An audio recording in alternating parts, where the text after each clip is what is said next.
Here's Porzingis at the buzzer. Got it!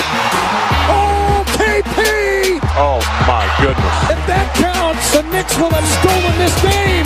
Looking at it on the replay monitor. Oh, they wave it off. Wow. And the Knicks will not win this ball game. Ooh, Kristaps Porzingis' game-winning buzzer beater versus the Hornets was waved off, but he finished with his fourth double-double in 9 career games. And according to Elias, he became the youngest Knicks player ever with 15 rebounds in a game. Stephen A., are you encouraged or discouraged by this loss? No, I'm very encouraged by this guy. And, you know, Phil Jackson is looking better and better as the season progresses. First of all, he had about 15 rebounds. Secondly, he shoots well from the free throw line.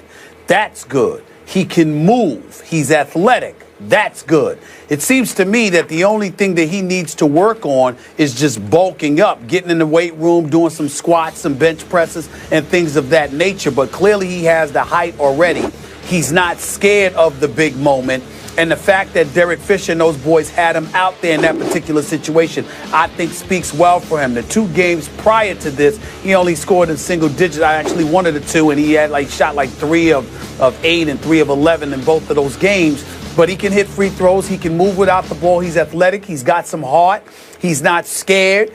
There's a tremendous upside. And I like what I'm seeing from him. I'm pleasantly surprised. I must admit that. It looks like Phil Jackson did the right thing here with that number 4 overall pick. It still remains to be seen because I'm watching Emmanuel Mudiay do his thing.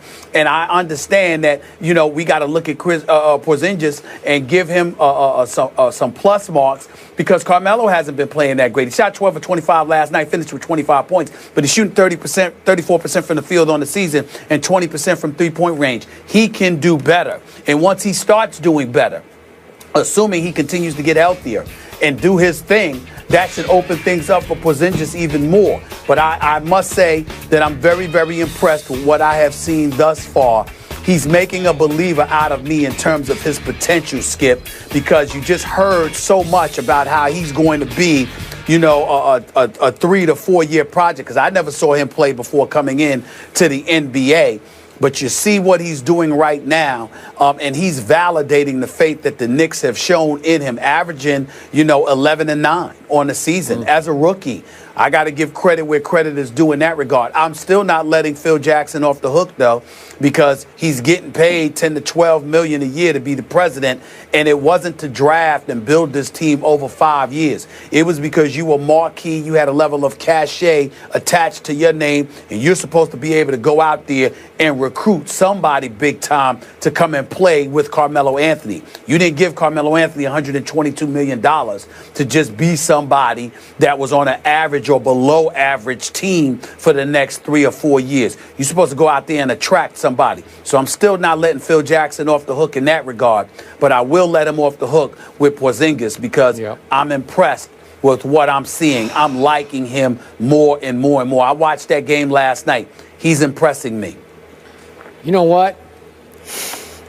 I'm becoming a Knicks fan. It's like the weirdest thing. Really? Yeah, I can't help myself. I turned it on. I keep watching the score on .com, and then I say, "You're trolling them." They're. I'm not trolling them. I mean in a positive way. In a positive way. And I'm seeing the score, and they're at Charlotte. Charlotte's decent this year, you know. And I'm thinking, because Charlotte blew out the Bulls, remember, in Charlotte the other night. I thought, well, okay, okay, I'm gonna check this out. So I turn it on at halftime, and I can't quit watching it. And it's partially because of this kid, but I like the team. I look down the box score. I like Aflalo. I liked Robin Lopez until he let what's his name beat him, Cody Zeller at the end of the game. But I like the parts of the team. I'm not saying it can even make the playoffs, but it's fun to watch the Knicks now, mostly because of this kid. And I still say, I watched it in real time, and when Porzingis let the shot go, I thought it was away in time. I did. Maybe I'm rooting for the Knicks, but it looked like just split second it had left his hand. And if the tie goes to the runner in baseball, maybe it was like a tie with the buzzer. I thought they should give it to him, but then I watched it in slow motion. Maybe it was still barely touching his fingertips when red light goes off. It was. Yeah, it's very close, though. In real time, I thought it was good. His teammates thought it was good, and I like the emotion. It's been so long since I saw the Knicks have like end of game emotion where they're hugging each other, and it was fun to watch. It was like, wow, the Knicks are happy. Well, how could that be? They're back. Yeah. Maybe. I gotta give some love to a few people. We all know how I go off about my New York Knicks. Yeah. They're making you listen. They're not They're not an embarrassment. Yeah. They're competitive in practically every game. They're fighting. Derek Fisher's doing a good job. Kurt Rambis with Jim Clemens and those boys are doing a good job. These guys go out every single game. They're playing hard. They're going after it. They're not wilting beneath the pressure. It takes greatness to beat them in a lot of situations. I'm seeing a team that's fighting. I'm seeing a team that's feisty, and I'm actually looking forward to ending my boycott and going back to watch them again this year. Wow. I'm looking forward to it. I like. Well, listen, man. Listen, I've been suffering for years with the New York Knicks, with the exception of their 54-win season that Mike Woodson delivered. But I got to take a moment to give you. We know what Derek Fisher went through, at the start this season. Yep. Could have been a distraction. He's doing a good job. He is. Coaching staff is doing a good job. They're fighting. They're playing hard. And Porzingis can play. I mean, he's got an upside.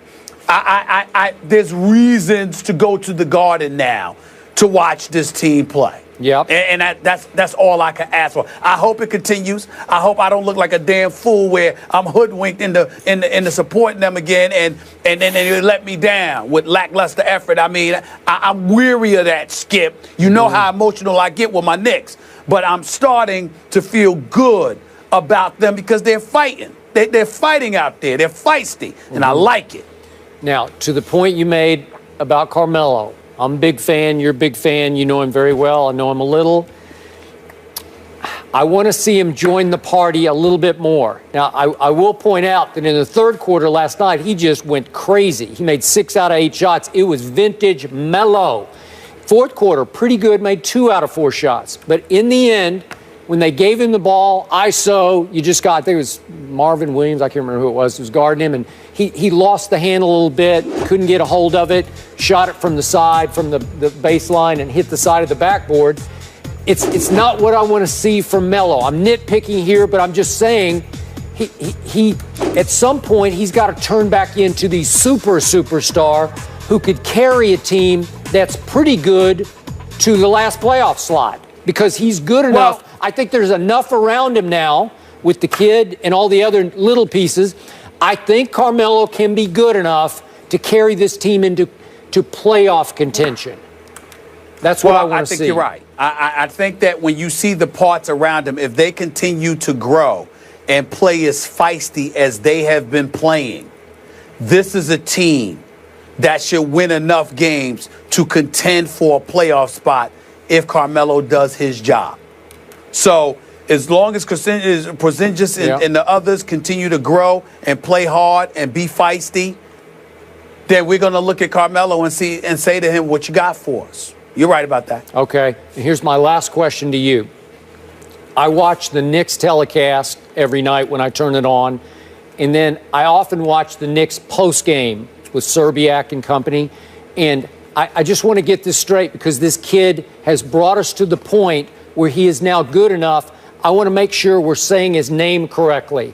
I say Porzingis because that's what they say on the broadcast. Yeah. Is that what it is, or is it Zingis? Or Zingis? Yeah. Which way is it? You know what? I've heard both, but last night I was watching and I heard it on the broadcast. This is Porzingis. Yeah, that's what they're saying. So let's go with Porzingis. So I'm going to go with Porzingis. Let's go with Porzingis. You are. Is that all right? Porzingis. Yeah, I'm going to go with it. I heard on the Van Pelt show late they were saying both. Zinger. You know, Porzingis works for me. Yeah. Well, it's time to whatever we're going to call him. We're going to be calling him that a lot because he is proving he belongs in the National Basketball Knickerbockers, we're encouraged. We just had a positive Knicks topic. Yep. This is amazing. All right. Yeah. Miracles do happen. They host the Cavs at the Garden. That's on Friday, so that'll be a good one, a tough test, of course. Moving on, though, another tough one in New York. Rex Ryan is back, but this time he is the enemy. No Rex excuses tonight for the Bills. Wow. I like that was good. Can they